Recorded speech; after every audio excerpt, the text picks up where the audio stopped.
Hello friends, स्वागत है आपका अपने YouTube channel M for mechanics में। और आज के इस सेशन में हम टॉम के एक सब टॉपिक गियर्स को डिस्कस करेंगे। तो चलिए शुरू करते हैं। In some systems a very high level of accuracy is demanded for the velocity ratio to be constant in power transmission. कुछ सिस्टम्स होते हैं जिनमें बहुत हाई लेवल की एक्यूरेसी डिमांडेड होती है वेलोसिटी रेशियो के कांस्टेंट होने की पावर ट्रांसमिशन में। तो इस तरह की जो रिक्वायरमेंट होती है वो गियर ड्राइव कंप्लीट करती है। देखिए कैसे। अगर हमें ओमेगा 1/ओमेगा 2 यानी जो वेलोसिटी रेशियो है वो कांस्टेंट चाहिए, तो ये तभी पॉसिबल है जब स्लिपिंग पॉसिबल नहीं होगी। जिन डिवाइस में स्लिपिंग पॉसिबल नहीं होती है उन ड्राइव्स को पॉजिटिव ड्राइव्स बोलते हैं, और यही पॉजिटिव ड्राइव्स गियर ड्राइव्स है। ठीक है। तो जैसे पॉजिटिव ड्राइव्स है वैसे ही कुछ ड्राइव्स निगेटिव ड्राइव्स भी होती हैं। निगेटिव ड्राइव्स में स्लिपिंग जो है स्लिपिंग पॉसिबल होती है, और कुछ निगेटिव ड्राइव के एग्जांपल जो हैं वो हैं belt drive, pulley drive, etc etc। Okay. Gears के बारे में जो जानने की वाली बात है वो है manufacturing cost divided by material cost का जो रेशियो होता है वो 100 से ज़्यादा होता है। इसका क्या मतलब है? इसका यह मतलब है कि जो गियर्स है उसमें मटेरियल कॉस्ट कम है और उसका मैन्युफैक्चरिंग कॉस्ट ज़्यादा होता है। Classifications of gears. तो गियर को क्लासीफाई किया गया है according to the axes of shafts connected. जो शाफ्ट के एक्सेस किस तरह से कनेक्टेड हैं उनके बेसिस पे गियर्स को डिवाइड किया गया है। जो पहला है वो है both access are parallel.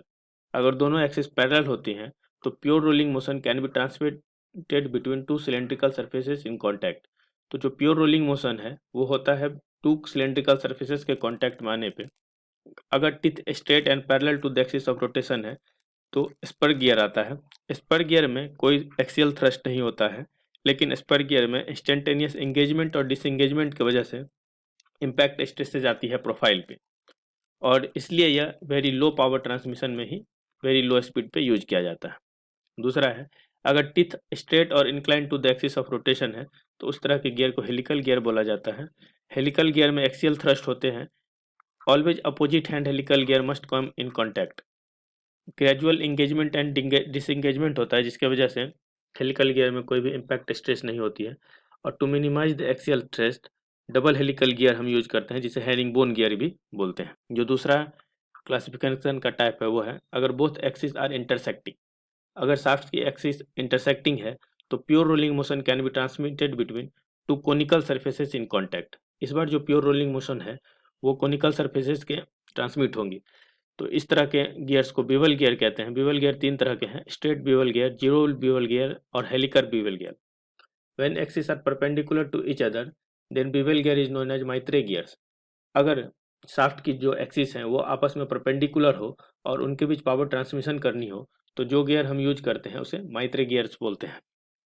Third, axes are neither parallel nor intersecting. अगर शाफ्ट की एक्सेस ना तो पैरेलल है और ना इंटरसेक्टिंग है तो जो प्योर रोलिंग मोशन है वो इम्पॉसिबल है। दैट मीन्स रोलिंग पॉसिबल है। रोलिंग पॉसिबल मीन्स रोटेशन और partial sliding between hyperboloid surface in contact. इस तरह के गियर को स्पाइरल गियर बोलते हैं या इसे स्क्यू बीवल गियर भी बोलते हैं। When the space between the shafts is very less, then some portion of the hyperboloid is used to form small spiral gears known as hypoid gears. Okay. Worm and worm wheel जो है वो high speed reduction ratio की वजह से famous है, और यह भी एक तरह का स्पाइरल गियर ही है। वर्म का वेरी लेस डायमीटर होता है और वेरी हाई स्पाइरल एंगल है, और जो वर्म व्हील है उसका वेरी हाई डायमीटर है और वेरी लेस स्पाइरल एंगल होता है। जो ड्राइवर है वो हमेशा ही वर्म बनता है। जो नेक्स्ट क्लासिफिकेशन का टाइप है वो है according to the type of gearing.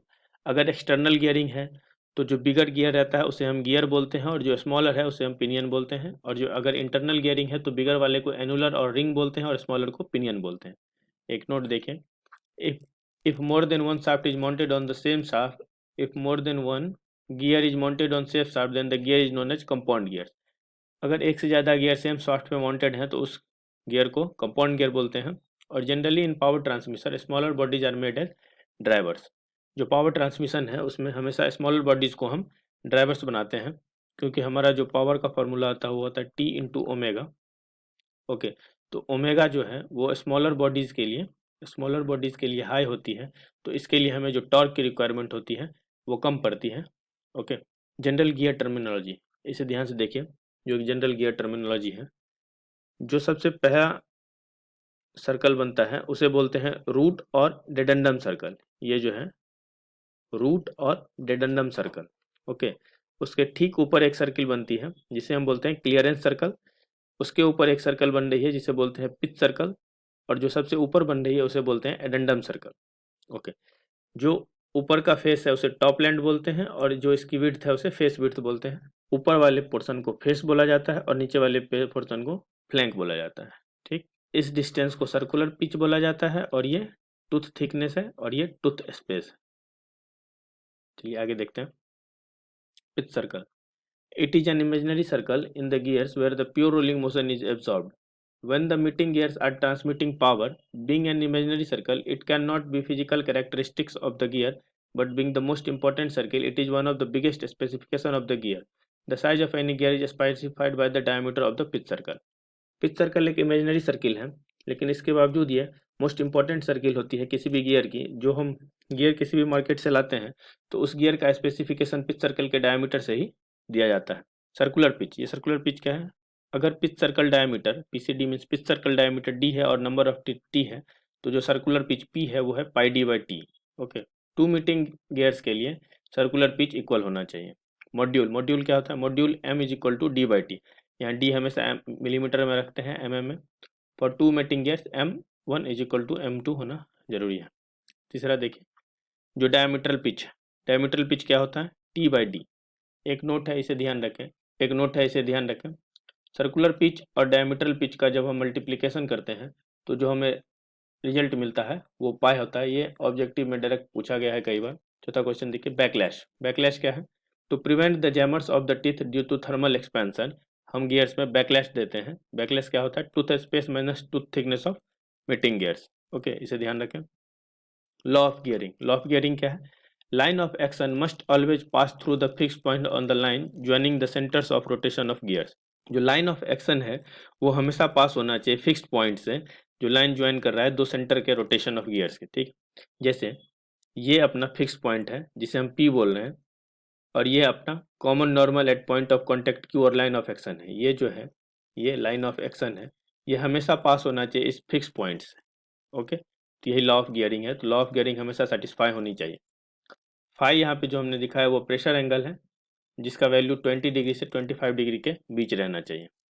चलिए देखते हैं इनवॉल्यूट प्रोफाइल। इनवॉल्यूट प्रोफाइल क्या होता है? It is defined as the locus of the point on the line which rolls without slipping on the fix circle. यह वो लोकस है जब हम किसी लाइन को एक फिक्स सर्कल पे रोल करते हैं विदाउट स्लिपिंग के, तो जो हमें लोकस मिलता है उस लोकस को इनवॉल्यूट प्रोफाइल बोलते हैं। This fix circle which is basically generator of the involute profile is known as base circle. जो फिक्स सर्कल होता है जनरेटर, वो एक्चुअली जनरेटर होता है इनवॉल्यूट प्रोफाइल का, उसे बेस सर्कल बोलते हैं। तो चलिए देखिए बेस सर्कल का एक्चुअल पोजीशन कहाँ पे होता है। तो सबसे नीचे अपना डेडेंडम सर्कल था, उसके ऊपर क्लियरेंस सर्कल, उसके ठीक ऊपर बेस सर्कल होता है, उससे ऊपर पिच सर्कल और सबसे ऊपर एडेंडम सर्कल। ठीक है, आगे देखिए, अगर हम बेस सर्कल के रेडियस को कम करेंगे तो फाई इंक्रीज होगा, लेकिन फाई पे लिमिटेशन है कि वो 20 to 25 डिग्री ही रहना चाहिए। इसलिए non involute portion in any external gear can never be eliminated. Velocity ratio, जो गियर में वेलोसिटी रेशियो है वो हम दोनों तरह से डिफाइन कर सकते हैं। मतलब omega pinion upon omega gear जो ग्रेटर देन 1 होगा, या omega gear upon omega pinion जो लेस देन होगा। इसे दोनों तरह से डिफाइन किया जा सकता है। और जो गियर रेशियो है, गियर रेशियो होता है T डिवाइडेड बाई टी, मतलब number of teeth on gear divided by number of teeth on pinion, यह हमेशा ग्रेटर या इक्वल टू 1 होता है। ओके, नोट देखिए। रैक, रैक जो होता है वो gear of infinite pitch circle diameter है। इसमें addendum circle, pitch circle, clearance circle और डेडेंडम सर्कल सभी एग्जैक्ट स्ट्रेट लाइन होते हैं, लेकिन जो बेस सर्कल है वो circle of very large radius. Analysis of involute gears, इसे देखते हैं। देखिए ये O1 गियर का सेंटर है और जो O2 है वो पिनियन का सेंटर है। मान लीजिए पिनियन घुमा रहा है गियर को, जो पिनियन है वो क्लॉकवाइज घूम रहा है और जो गियर है वो एंटी क्लॉकवाइज घूम रहा है। ये जो अपना ब्लैक कलर से जो मैंने लाइन दिखा रखा है, ये क्या है? ये लाइन ऑफ एक्शन है। ठीक है, जो ये वाली सर्कल आपको दिख रही है ये बेस सर्कल है गियर का, जो दूसरी सर्कल दिख रही है ये पिच सर्कल गियर का, और जो तीसरी सर्कल दिख रही है वो एडेंडम सर्कल गियर का। ठीक उसी तरह से ये बेस सर्कल पिनियन का, ये वाला जो है ये पिच सर्कल पिनियन का, और ये जो लास्ट वाला सर्कल है वो एडेंडम सर्कल पिनियन का। ओके, तो जो पॉइंट ऑफ कांटेक्ट है वो के टू एल जा रही है। ठीक, के जो है वो गियर का टिप है और एल जो है वो पिनियन का टिप है। जो अपना एंगेजमेंट स्टार्ट होता है वो के से स्टार्ट होता है और एल पे जाके खत्म हो रहा है। ओके, और ये फाई है, फाई मतलब प्रेशर एंगल। ठीक, आप बस इतना समझिए। जो distance travel by point of contact Q है एक एंगेजमेंट पीरियड में, उसे हम के एल बोलते हैं। देखिए फिगर में ये जो के टू एल जो डिस्टेंस है, यही वन एंगेजमेंट पीरियड में distance travel by point of contact Q है। इसे हम के पी प्लस पी एल लिख सकते हैं। जो के पी है वो पाथ ऑफ अप्रोच है और जो पी एल है वो पाथ ऑफ रिसेस है। के पी का फॉर्मूला होता है under root R A square minus R square cos square five minus R sine five. और जो path of recess P L है उसका फॉर्मूला है under root R A square minus R square cos square five minus R sine five. इस formula को आप चाहे तो याद रखें, चाहे तो नहीं भी याद रखें, क्योंकि ऑब्जेक्टिव में क्वेश्चन इसके बनते नहीं है। ठीक है, आप बस ये याद रखें कि जो पाथ ऑफ कॉन्टैक्ट है वो इक्वल होता है path of approach plus path of recess. और ये क्या है, ये एक्चुअली में है distance travel by point of contact. जो पॉइंट ऑफ कॉन्टैक्ट के द्वारा जो डिस्टेंस ट्रेवल किया गया है वन एंगेजमेंट पीरियड में, वो है पाथ ऑफ कॉन्टैक्ट। और ट्रेवल ऑफ पिनियन या gear along their pitch circle in one engagement period. जो पिनियन या गियर है वो पिच सर्कल पे अपने एक एंगेजमेंट पीरियड में कितना डिस्टेंस तय करती हैं, उसके लिए हम ऐसे निकालते हैं आर्क ऑफ अप्रोच या arc of recess. Arc of approach जो होती है वो होता है path of approach divided by cos phi, और आर्क ऑफ रिसेस जो है वो है path of recess divided by cos phi. Arc of contact जो है वो क्या है, path of contact divided by cos phi. चलिए नेक्स्ट देखते हैं। In one engagement period angle turn by pinion is equal to arc of contact divided by r, और angle turn by gear is equal to arc of contact divided by capital R. ये small R जो है वो radius of pinion है। कौन सा radius, pitch circle radius, और जो कैपिटल आर है वो pitch circle radius of gear है। कॉन्टैक्ट रेशियो क्या होता है, number of pair engage in one engagement period. एक एंगेजमेंट में जितना पेयर इंगेज रहेगा, गियर का जितना पेयर इंगेज रहेगा उसे कॉन्टैक्ट रेशियो बोलते हैं। जो कॉन्टैक्ट रेशियो है वो क्या है, arc of contact divided bye circular pitch. Contact ratio पे एक कंडीशन लगी हुई है कि यह इसका वैल्यू ओके यह एक से कम कॉन्टैक्ट रेशियो नहीं हो सकता है। इंटरफेरेंस, इंटरफेरेंस क्या होता है, चलिए ये फिगर हमने पहले देखा था। जो O2 टू L है ये क्या है, रेडियस ऑफ एडेंडम। अगर ये रेडियस ऑफ एडेंडम बड़ा हो जाए O2M से, O2M कहाँ, ये O2M से बड़ा हो जाए, तो involute tip of pinion will touch non involute flank portion of gear. जो इनवॉल्यूट टिप है पिनियन का वो टच करेगी non involute flank portion of gear के, जिसके वजह से इनवॉल्यूट नॉन इनवॉल्यूट कनेक्शन होगा, तो लॉ ऑफ गियरिंग सेटिस्फाई नहीं होगी, जिसके वजह से इनवॉल्यूट टिप ऑफ पिनियन जो है वो कुछ material non involute portion of gear से निकाल देती है। इस होल फिनोमिना को इंटरफेरेंस बोला जाता है। ओके, तो जो लास्ट सेफ्टी पॉइंट ऑफ के एंड एल है वो क्या है, एन और एम, और इस एन और एम को इंटरफेरेंस पॉइंट या क्रिटिकल पॉइंट भी बोला जाता है। तो देखते हैं method to prevent interference. Interference को कैसे बचाया जा सकता है। पहला मेथड है अंडरकट गियर्स। जैसे ये देखिए, ये बेस सर्कल के नीचे जो इन्वॉल्यूट वाला पोर्शन है उसे हमने अंडरकट ही कर दिया, तो इससे इंटरफेरेंस पूरी तरह से एलिमिनेट ही हो जाता है।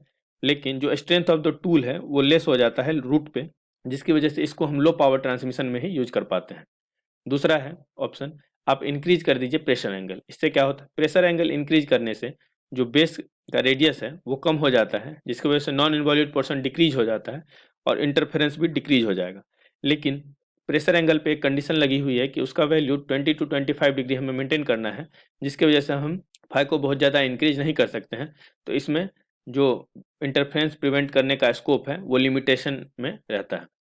तीसरा क्या है, बाय स्टबिंग द टिथ। टिथ को स्टब करके, स्टब करने से क्या होता है, स्टब करने से फाई में कोई चेंज नहीं आता, लेकिन जो एडेंडम है वो डिक्रीज हो जाएगा।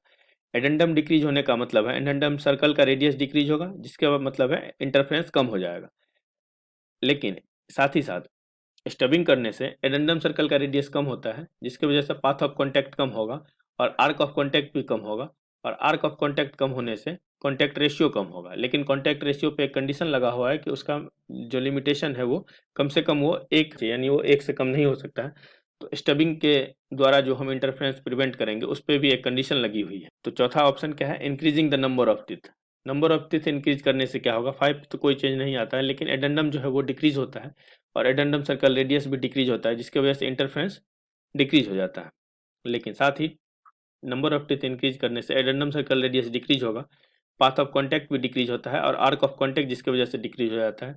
लेकिन जो सर्कुलर पिच है पाई डी बाई टी वो डिक्रीज होता है, जिसकी वजह से कॉन्टैक्ट रेशियो इंक्रीज होता है। इसलिए इस पर कोई लिमिटेशन नहीं है, यानी जो हम नंबर ऑफ टीथ है वो कितना भी इंक्रीज कर सकते हैं, इस पर कोई भी लिमिटेशन नहीं है इंटरफेरेंस प्रिवेंट करने के लिए। तो मेथड टू प्रिवेंट इंटरफेरेंस में आपको याद रखने हैं टोटल चार मेथड है। पहला क्या है, अंडरकट, गियर को अंडरकट करके, प्रेशर एंगल बढ़ा के, स्टबिंग करके या नंबर ऑफ टीथ इंक्रीज करके। साइक्लॉइडल प्रोफाइल, ये साइक्लॉइडल प्रोफाइल क्या है, it is defined as the locus of the point on the circumference of the circle which rolls without slipping on the fixed straight line. Okay, advantages देखिए cycloidal profile के, per tooth cost is more but overall cost of the gear is less, interference is absent, cycloidal profile में interference नहीं होती है, stronger teeth, concave convex connection, less wear, life is more. लेकिन इतनी सारी advantage के बाद भी हम साइक्लॉइडल प्रोफाइल नहीं यूज करते हैं, क्योंकि जो प्रेशर एंगल है वो साइक्लॉइडल प्रोफाइल में चेंज होते रहता है, यानी वो मैक्स होता है एंगेजमेंट के स्टार्ट में और जीरो हो जाता है पिच पॉइंट पर, और अगेन मैक्स होता है at the end of engagement के, जिसकी वजह से हम साइक्लॉइडल प्रोफाइल का यूज नहीं करते हैं। नेक्स्ट टॉपिक है गियर ट्रेन्स। गियर ट्रेन्स किसे बोलते हैं, जहाँ पे कॉम्बिनेशन ऑफ गियर्स है, जब हम एक से ज़्यादा गियर्स को कॉम्बिनेशन करके यूज करते हैं तो उसे हम गियर ट्रेन्स बोलते हैं। तो what is it's need, gear train की जरूरत हमें क्यों पड़ी, जब लार्ज सेंटर डिस्टेंस को आपस में पावर ट्रांसमिशन की जरूरत पड़ती है, वहाँ पे हम कॉम्बिनेशन ऑफ गियर्स यूज करते हैं।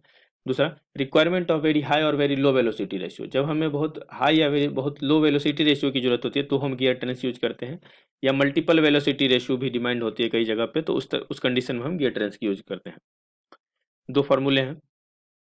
स्पीड रेशियो क्या है, omega main driver divided by omega main driven, product of the number of teeth on driven divided by product on the number of teeth on driver. Train value क्या है, train value speed ratio का inverse है, यानी omega main driven divided by omega main driver. इस formula को याद रखें आप, ये एग्जाम में पूछा जा चुका है। देखिए ये कंपाउंड गियर का एक एग्जाम्पल है, इसे देखिए। जो फर्स्ट गियर है वो मेन ड्राइवर है, फर्स्ट गियर सेकेंड गियर को घुमा रहा है, और सेकेंड गियर से थर्ड गियर के साथ कंपाउंड में है, तो सेकेंड गियर की वजह से थर्ड गियर घूम रहा है, लेकिन दोनों का जो एंगुलर वेलोसिटी है वो इक्वल होगा, यानी omega 2 is equal to omega 3। अब ये 3 जो है वो गियर नंबर 4 को घुमा रही है, और 4 और 5 जो है वो कंपाउंड है, यानी omega 4 is equal to omega 5, और जो 5 है वो 6 को घुमा रही है। ठीक, तो यहाँ पे हमारे जो ड्राइवर हैं वो कौन कौन से हैं, 1, 3 और 5, 1, 3 और 5। देखिए 1 घुमा रहा है 2 को, 3 घुमा रहा है 4 को, और जो 5 है अपना वो घुमा रहा है 6 को। जो ड्रिवेन है वो क्या है, 2, 4 और 6, 2, 4 और 6 जो है वो अपना ड्रिवेन है। ओके, तो 1, 2 पे देखिए omega 1 divided by omega 2 is equal to T2 by T1, ये हमने पढ़ा था। 3 और 4 पे देखिए तो omega 3 by omega 4, T4 by T3। जो वेलोसिटी का रेशियो है वो इन्वर्सली प्रोपोर्शनल होता है नंबर ऑफ टीथ के। ठीक है, क्या होता है, जो वेलोसिटी का रेशियो है वो, जो एंगुलर वेलोसिटी का रेशियो है वो इन्वर्सली प्रोपोर्शनल होता है नंबर ऑफ टीथ के। ओमेगा 5 और ओमेगा 6 का देखिए। ठीक, तो जो हम SR निकालेंगे स्पीड रेशियो, वो क्या होगा, ओमेगा 1 बाई ओमेगा 6, या ये क्या है, number of teeth on driven divided by number of teeth on driver. Planetary gear trains क्या है, देखिए इसमें 3 तरह के होते हैं। एक सन गियर है, उसके अराउंड जो रोटेट करता है वो प्लैनेट गियर है, और ये जो जिस गियर के अंदर रहते हैं उसे रिंग और एनुलर गियर बोलते हैं, रिंग और एनुलर गियर। और ये जो सन और प्लैनेट आपस में जिससे कनेक्ट रहते हैं उसे आर्म बोला जाता है। जो इनपुट है वो रिंग पे देंगे तो फिक्स्ड हमें सन को रखना होता है, और अगर इनपुट हम सन पे देते हैं तो फिक्स जो है वो रिंग पे रखना होता है। जो आउटपुट है वो हमेशा हमें आर्म पे मिलती है। प्लानिटरी गियर ट्रेन्स में अगर एक गियर को फिक्स करते हैं तो इसलिए यह एक काइनेमेटिक चेन बनता है, यानी इसका डिग्री ऑफ फ्रीडम 1 है। इसे आप याद रखें, नोट देखें। प्लानिटरी गियर ट्रेन में जनरली जो है number of planets are more than 1 है। जो प्लानिटरी गियर ट्रेन है उसमें नंबर ऑफ प्लैनेट जो है वो मोर देन 1 होते हैं। क्यों ऐसा, इसलिए होता है क्योंकि जो बैलेंसिंग है गियर ट्रेन की बैलेंसिंग की वजह से, और जो load distribution among the planets in high power transmission, जब हमें हाई पावर की ट्रांसमिशन की जरूरत होती है तो जो लोड डिस्ट्रीब्यूशन किया जाता है उसमें हमें ज़्यादा number of planetary gear train रखने पे हेल्प होती है। चलिए, तो आज का क्लास अब हम यही समाप्त करते हैं, मिलते हैं आपसे नेक्स्ट क्लास में। Thank you.